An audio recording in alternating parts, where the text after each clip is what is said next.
गणेश चतुर्थी 10 सितंबर।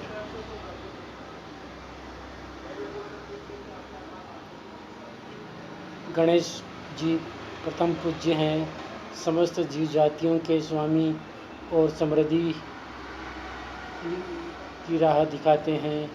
वे विनायक हैं और जीवन में सुख संपदा लाते हैं। अतः मंगल मूर्ति के स्वरूप वाणी लीलाओं से मिलने वाली दिव्य प्रेरणाओं को ग्रहण कीजिए और जीवन को आनंदमय मंगलमय बना लीजिए। परम धर्म के प्राय गणेश जी। गणेश समस्त जीव जातियों के ईश्वर अथवा स्वामी हैं। गणेश शब्द का एकमात्र यही अर्थ है।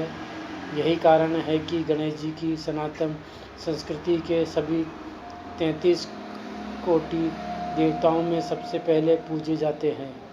वेदों से स्मृतियों तक और महाकाव्य से पुराणों तक भारतीय में गणेश जी की स्तुति और लीलाओं का कीर्तन हुआ है। इनके जीवन से जुड़ी छोटी छोटी घटनाएं हमें अपने जीवन को संवारने के बड़े पाठ पढ़ाती है और उनसे जुड़ने प्रतीक अमूल्य संकेतों से हमारे जीवन पथ प्रकाशित करते हैं। गणेश पुराण में श्री भगवद गीता की तरह 11 अध्यायों की गणेश गीता सुलभ है।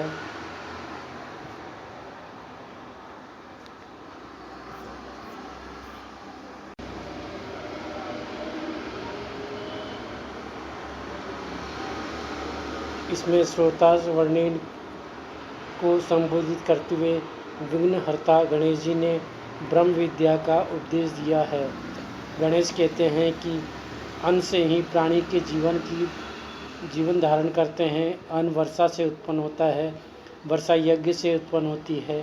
कर्म की उत्पत्ति यज्ञ से होती है, कर्म यज्ञ ब्रह्मा से उत्पन्न होता है और ब्रह्मा मुझसे उत्पन्न होते हैं। इस कारण हे राजन, आप इस यज्ञ और विश्व में स्थित मुझे ही जानिए। मैं ही विश्व रूप हूँ। यह कथन साक्षात गणेश जी के श्रीमुख से कहा गया है, जिसका संकेत है कि यह समूचा विश्व गणेश जी की भांति ही विषयकाय और मंगल स्वरूप है, जो प्रत्येक प्राण वस्तु व प्राणी को सत्य दृष्टि और सद्भाव से देखता है। इसमें अनायास ही न केवल मंगल का साक्षात्कार है, अपितु जीवन और जगत को मंगलमय अनुभव करता है। इस अर्थ में गणेश जी सिखाते हैं कि जगत जैसा है वैसा ही रहेगा, बस अपनी दृष्टि मंगलपूर्ण रखो तो सारी सृष्टि मंगलमय ही प्रतीत होगी।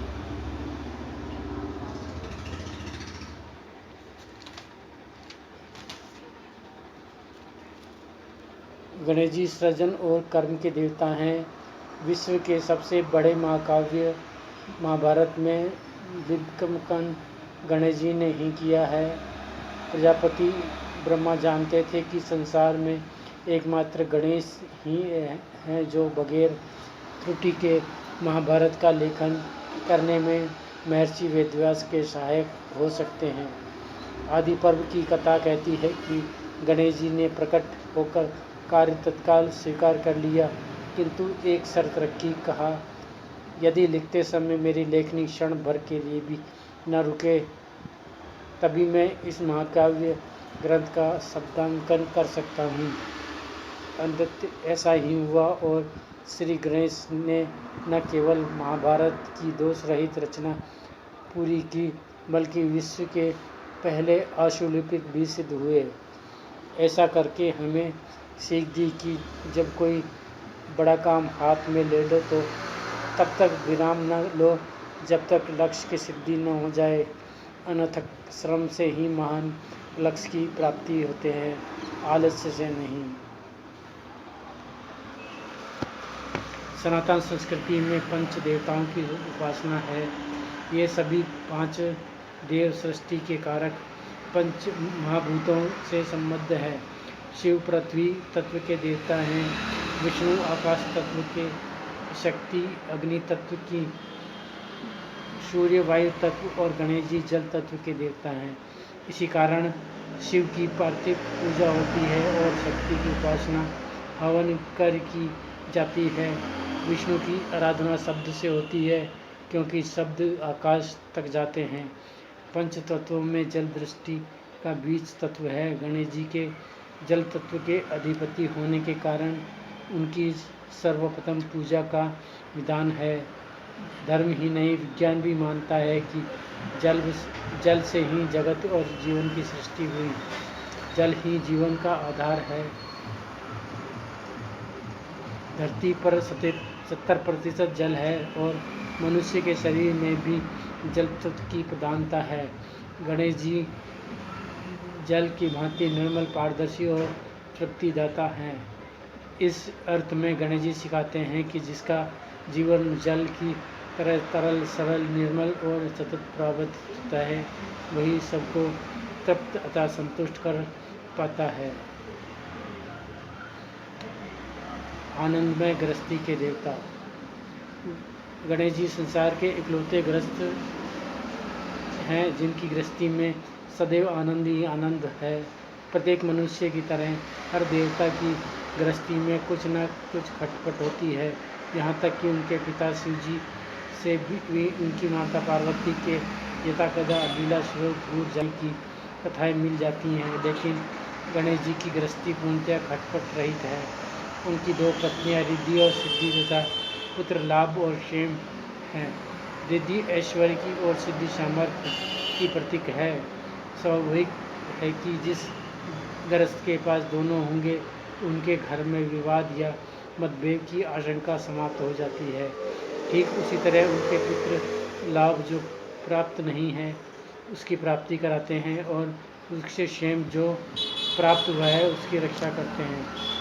इस अर्थ में जब संतानें गणेश जी के पुत्रों की भांति आचरण करते हुए अप्राप्त की प्राप्ति कराएं और जो प्राप्त हुआ है उसकी रक्षा करें, जो स्वतः आनंद की ही वर्षा होगी। संतान लाभ और क्षेम की तरह अनुकूल हो, यह दायित्व माता पिता का है। गणेश जी की मोदक प्रियता का प्रतीक यह है कि वे सदा अपने घर में मोद अर्थात आनंद का वातावरण रखते हैं, जिसका सीधा सकारात्मक असर संतान पर होता है। गणेश का गजमुख, वक्रतुंड, एकदंत, लंबोदर स्वरूप तो दिव्य है ही, इनकी 4 भुजाओं में पुरुषार्थ चातुर्ष्ट का सार छुपा है। इनकी 4 भुजाओं में पाश, अंकुश, वरदहस्त व अभयहस्त है। पाश राग का और अंकुश क्रोध का संकेत है। इस अर्थ में गणेश पाश द्वारा भक्तों के पापों को बांधकर अंकुश से उनका नाश करते हैं। उनका वरद भक्तों की कामनाओं को पूर्ण करता है और अभय संपूर्ण भावों की रक्षा करता है। पुराणों के अनुसार गणेश जी ने ही देवता, मानव, नाग व असुर इन चारों को स्वर्ग, पृथ्वी और पाताल में स्थापित किया था। इनके 4 हाथ 4 प्रकार के इन प्राणियों के समय विभाजन के संतर्गत हैं। इसी प्रकार 4 पुरुषार्थ धर्म, अर्थ, काम और मोक्ष हैं। गणेश जी दुष्टों का नाश कर सज्जनों की रक्षा के परम धर्म के पर्याप्त हैं। वे अर्थ सिद्ध तथा रिद्धि शुद्धि से संपन्न हैं। ग्रस्त होकर वे काम को सार्थक करते हैं और आनंददाता होकर मोक्ष के प्रदाता है।